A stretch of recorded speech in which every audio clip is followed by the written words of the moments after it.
Hello everyone, thank you again as always for checking out my videos.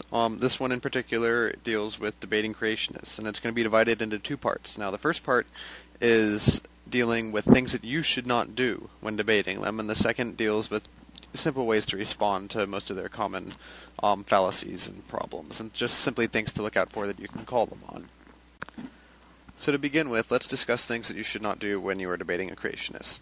The first and foremost thing is do not set up a false dichotomy between evolution being true and God's existence.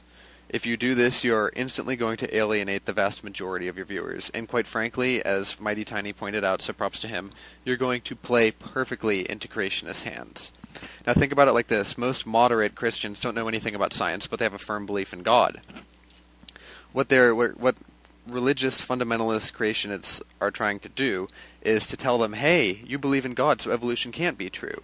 And by saying that, you're completely validating their point, and you're falling perfectly into their trap. So what's going to happen to any moderate is say, hey, I don't know about all the scientific evidence, but I know God is true. Here's everybody telling me that they can't be one and the same, so I'm going to side with God, and they're going to immediately tune you out for anything else you say. This is very, very important, and there is nothing that fundamentalist creationists would like more than for you to try and use evolution as evidence against God. Do not do this. Science is agnostic. It says absolutely nothing about God. Don't do it. You're committing a fallacy yourself, and you're doing nothing but helping the opposing side. The exact same can be said for things like Noah's Ark. Yes, Noah's Ark did not happen. It's impossible for a number of reasons. However, when you begin assaulting people's beliefs, they're immediately going to shut you out.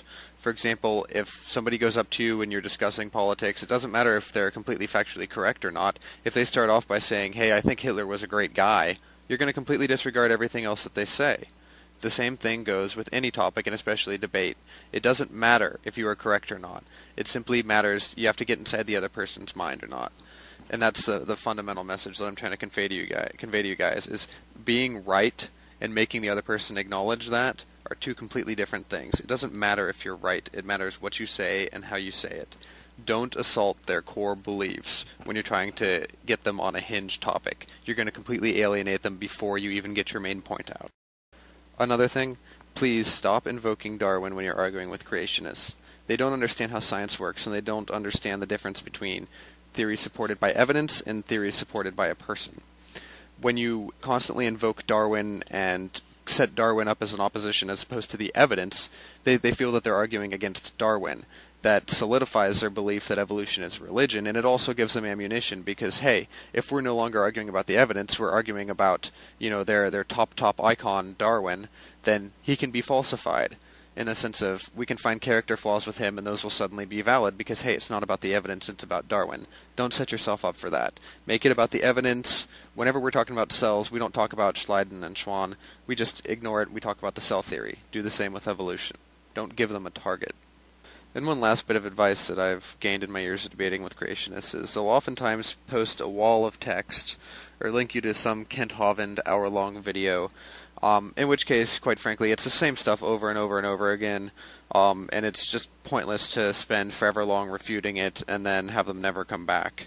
So the best thing to do is just ask them to give you what they feel is their best argument, and refute that one. You'll be a lot more effective that way, and that way you can actually respond to them individually. So I'd recommend doing that as opposed to posting a 2-hour-long rebuttal.